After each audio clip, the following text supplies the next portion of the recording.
안녕하세요. 오일독 채널의 멍상궁입니다. 오늘은 펫 아로마 테라피 29번째 시간인데요. 이번 시간에는 여름철에 사용할 수 있는 해충 방지 로션을 만들어 보도록 하겠습니다. 제가 작년 이맘때쯤 해충 방지 제품 2가지를 소개해 드렸습니다. 야외에서 캠핑할 때 사용하면 효과적인 해충 방지용 캔들과 반려견의 피부에 직접 분사하여 사용할 수 있는 해충 방지 스프레이를 소개해 드렸는데요. 이번 시간에는 반려견의 피부에 직접 바를 수 있는 로션 타입의 제형을 소개해 드리도록 하겠습니다. 스프레이 타입과 로션 타입은 각각의 장단점이 있습니다. 스프레이 타입은 피부가 지성인 아이들, 즉 슈나우저나 시츄 등의 아이들에게 사용하기 좋고 만드는 방법이 간단하여 부담 없이 만들어서 사용하기 편리합니다. 반면에 로션 타입은 스프레이 타입에 비해 만드는 방법이 까다롭습니다. 하지만 효과적인 면에서는 스프레이 타입에 비해서 유지 시간이 긴 편입니다. 그리고 로션 타입은 지성보다는 건조한 피부를 가진 아이들에게 적용해 주시면 효과적입니다. 그러니 여러 제형을 직접 경험해 보시고 집에 아이들에게 가장 효과적인 제품으로 만들어서 사용하시는 것이 좋을 듯 합니다. 그럼 우선 재료부터 살펴보도록 하겠습니다. 첫 번째 유상층으로 아보카도 오일 5g, 두 번째 수상층으로 정제수 85.5g, 세 번째 유화제로 올리브 소프트 왁스 5g, 네 번째 첨가물로는 판테놀 2g, 수용성 보존제 2g, 마지막 에센셜 오일로 제라늄 4방울, 라벤더 2방울, 팔마로사 4방울 이상입니다. 위 재료는 해충 방지용 로션 100g을 만들 수 있는 재료입니다. 그럼 각각의 재료들에 대해서 알아보도록 하겠습니다. 첫 번째 유상층인 아보카도 오일입니다. 아보카도 오일은 아보카도 과육에서 채취하는 오일로 지방의 함유량이 풍부하기 때문에 숲의 버터라고도 불리웁니다.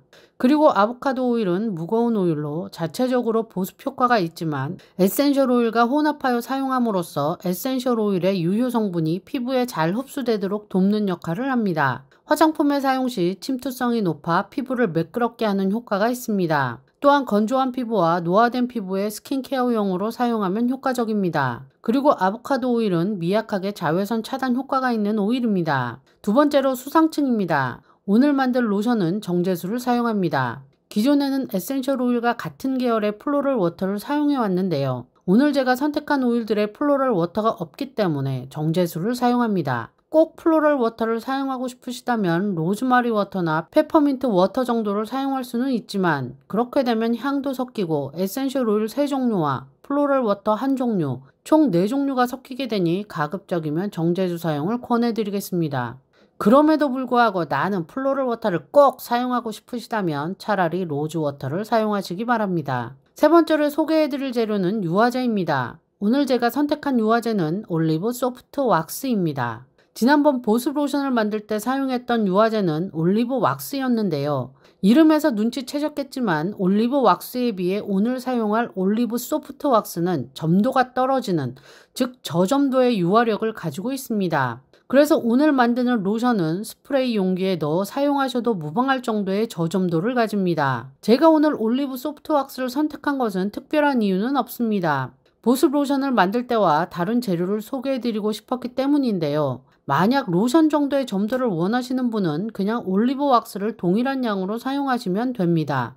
그리고 반려견들은 기본적으로 온몸이 털로 덮여 있기 때문에 오늘 만들어 보는 정도의 저점도 제품이 아이들에게 발라주기는 더 좋을 수도 있습니다. 설명이 끝난 다음에 만들어 볼 예정인데요. 지난번 보습 로션 점도와 비교해 보시면 될 듯 합니다. 올리브 소프트 왁스는 올리브 오일로 만들었습니다. 앞서 말씀드렸듯이 올리브 소프트 왁스는 올리브 왁스보다 저점도의 화장품을 만들 때 사용하는 유화제입니다. 끈적임과 유분감이 적어 스킨이나 로션 타입의 제품을 만들 때 사용하기 적당하며 스프레이로 사용 가능한 낮은 점성의 유화물을 만드는 데 사용되기도 합니다. 저점도의 유화제 중에서 유화력과 안정도가 우수한 제품입니다. 만드시는 분들이 원하는 점도를 위해서는 올리브 왁스와 올리브 소프트 왁스를 섞어서 사용하기도 합니다.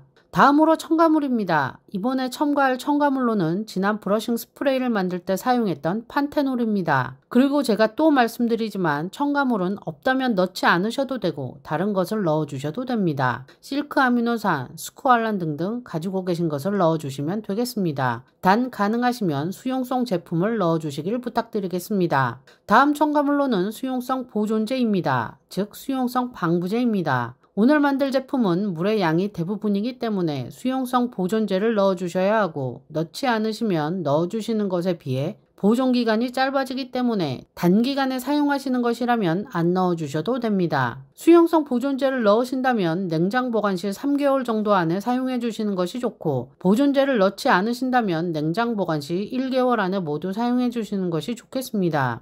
마지막으로 에센셜 오일인데요. 이번 시간에 제가 선택한 에센셜 오일은 제라늄, 라벤더, 팔마로사입니다. 우선 각각의 오일들에 대해서 설명드린 후 에센셜 오일에 대해서 몇 가지 추가 설명을 드리도록 하겠습니다.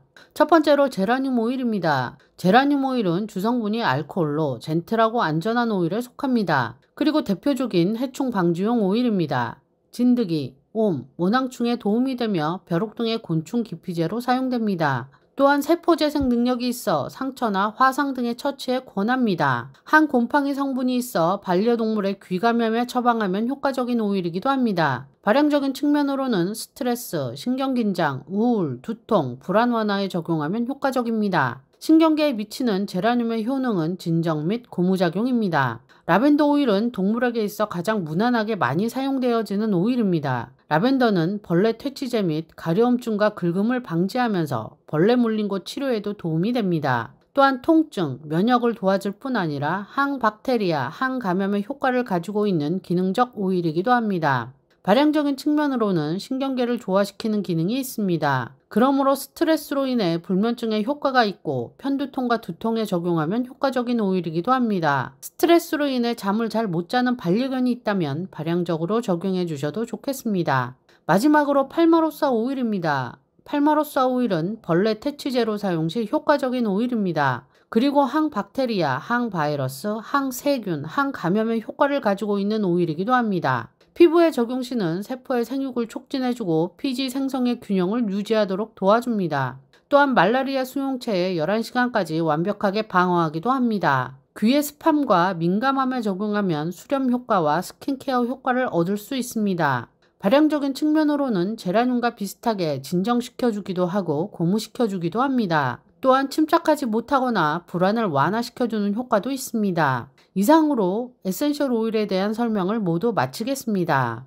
오늘 제가 선택한 에센셜 오일 이외에도 해충 기피제로 쓰일 수 있는 오일들은 더 많습니다. 가장 대표적으로 많이 알고 계시는 것들이 시나몬 오일, 시트로넬라 오일, 레몬그라스 오일, 유칼립투스 오일, 게라니올 오일 등이 있습니다. 하지만 제가 오늘 이 오일들을 사용하지 않은 이유는 오늘 만드는 제품이 피부에 직접 바르는 제품이기 때문입니다. 시나몬 오일이나 시트로넬라 오일, 레몬그라스 오일 등은 피부에 발랐을 때 피부 트러블을 일으킬 수 있습니다. 위 사항은 아이들같이 약한 피부에 발랐을 때 더 나타나기 쉬우며 간혹 피부가 약한 어른들도 피부 트러블이 나타날 수 있습니다. 그러니 피부가 약한 반려견들에게는 가급적이면 적용하지 않는 것이 좋습니다. 그래서 위 오일들은 가급적이면 공기 중에 분사하는 형태, 즉 사람 몸에 직접 발라주는 제형이 아닌 룸스프레이나 캔들 등을 만들 때 적용해 주시는 것을 권해드립니다.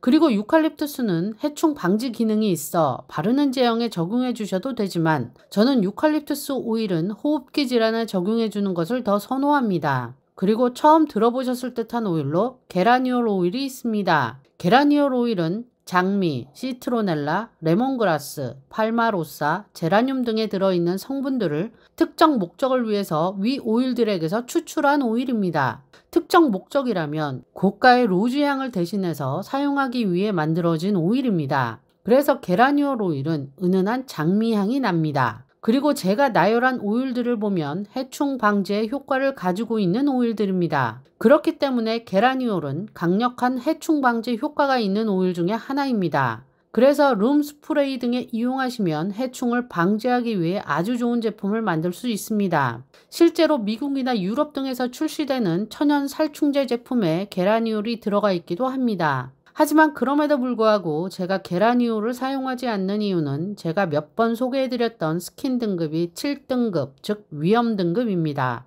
그 이유는 다른 성분과 섞이면 알러지를 유발할 확률이 배로 높아집니다. 또한 햇빛과 만나면 기미나 주근깨 등을 일으킬 수 있고 피부 내에서는 세포의 회복 능력 감소, 콜라겐 파괴 등이 나타날 수 있다고 합니다. 그러니 아무리 뛰어난 효과가 있다 하더라도 피부에 적용하지 않는 것이 좋을 듯 합니다. 결론은 제가 오늘 선택한 오일들은 피부에 적용해도 안전한 오일들을 위주로 선택했다는 말씀을 드리는 것입니다.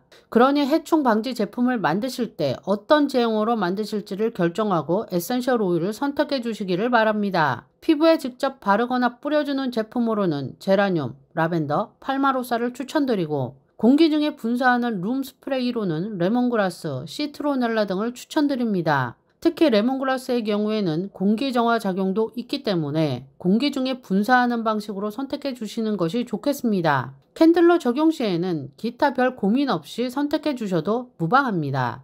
이상으로 진짜 설명을 모두 마쳤습니다. 지금부터는 제품을 만들어 보도록 하겠습니다. 만드는 방법은 지난번 보습 로션과 동일해서 따로 소개를 드리지 않으려 했으나 오늘 유화제로 올리브 소프트 왁스를 처음 써보는 것이기 때문에 만드는 것도 소개해 드리도록 하겠습니다. 첫 번째로 아보가도 오일과 올리브 소프트 왁스를 용량대로 한 곳에 계량해 줍니다. 두 번째로 정제수를 용량대로 계량해 줍니다.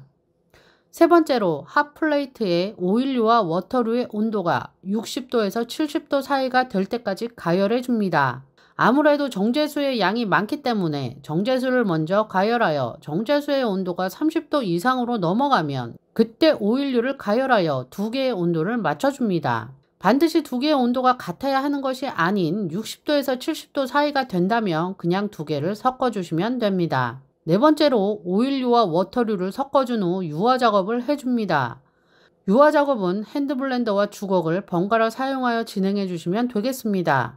유화 작업은 비누를 만들 때 트레이스가 날 때까지 저어주는 것과 같은 작업입니다. 그런데 비누를 만들 때에는 가능하시면 블렌더 대신 손으로 많이 작업해 주실 것을 권해드렸는데요. 화장품을 만드실 때에는 블렌더를 주로 사용하시고 가끔씩 주걱으로 저어주시면서 점도를 높여주시면 되겠습니다. 다섯 번째로 첨가물을 넣고 잘 저어주시면 되는데요. 점도가 서서히 일어나기 때문에 약간 묽은 상태에서 첨가물을 넣고 잘 저어주시면 안정적인 유화 상태가 됩니다.